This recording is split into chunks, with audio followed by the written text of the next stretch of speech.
Kathleen Wynne's newfound fundraising pieties. I'm Brian Lilly with Rebel.media. The Premier of Ontario, the leader of the Liberal Party of Ontario, wants to make sure that corporate and union donations are banned in the province. Well, she does now after she's been caught with ministers hosting exclusive dinners at $6,000 and $7,500 a head with key stakeholders, people from within their own industry, people that they were actively dealing with files on.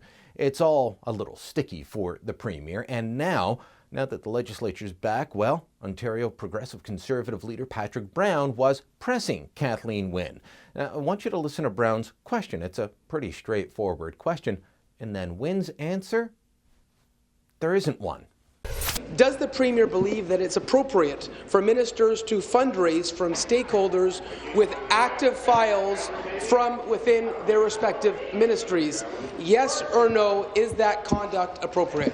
Thank you very much, Mr. Speaker. Well, and I do appreciate the member opposite's newfound interest in this issue. I think we can all agree. No kidding. I think we can all agree that there's a need to raise money in order to campaign and to fund the democratic process. I've been clear about that publicly, Mr. Speaker. From there, Wynne went on to talk about how she wants to bring in changes coming forward. Well, that's not what Brown was asking. He pressed her time and again, trying to find out if this was considered acceptable behavior. Corporate donations have been going on in Ontario for a long time, but this behavior by the Liberals of key lobbyists in an industry that they lobby the minister on, organizing fundraisers at $6,000 and $7,000 a head for key stakeholders in that industry, and then getting exclusive face time with the minister, that's taking it to a whole new level. But that's what was going on in Ontario. So again, Brown presses her. Mr. Speaker, has a stakeholder with active files before any ministry been asked or made to feel obligated by the Premier, a minister, a member of her staff, or a member of the Ontario Liberal Party to raise funds for the Ontario Liberal Party in order to obtain a meeting, an approval, or a policy change? Yes or no? Member from Newmarket Aurora is warned. Carry on. Mr. Speaker, the exchanges that I have with Ontarians all across the province, whether in a fundraising context or not, Mr. Speaker, are about gleaning the best ideas that we can so that we can write policy in government that reflects the needs of the people of Ontario, Mr. Speaker. The reason Wynne doesn't want to answer is she knows that she's been caught doing something she shouldn't have been doing, allowing her ministers to be doing something they shouldn't have been doing.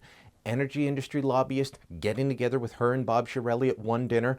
At another dinner, it was again Chiarelli and Charles Sousa, the finance minister, dining with the people underwriting the sale of a portion of Hydro One. At what point does that seem ethical?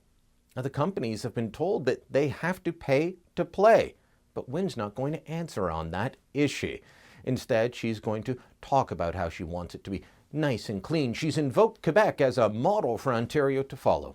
And that's right, Ontario should follow the province where 7 people were recently charged on issues of fraud and corruption, all people from within the political process, people that were doing what Wynne and her government have been accused of doing, but on a much greater scale. It's going to be sticky times for the Ontario Liberals. Thankfully, Patrick Brown from the PCs, as well as Andrea Horwath from the NDP, are on her case. We need to make sure that whatever changes Wynne brings forward, it's not about just hiding her mistakes, hiding her failures, but it is about making everything come out in the open so that the public knows who's paying the piper to play the tune. Thanks for watching. Click here to never miss a Rebel update. Want even more of the Rebel? Well, click here to become a premium member.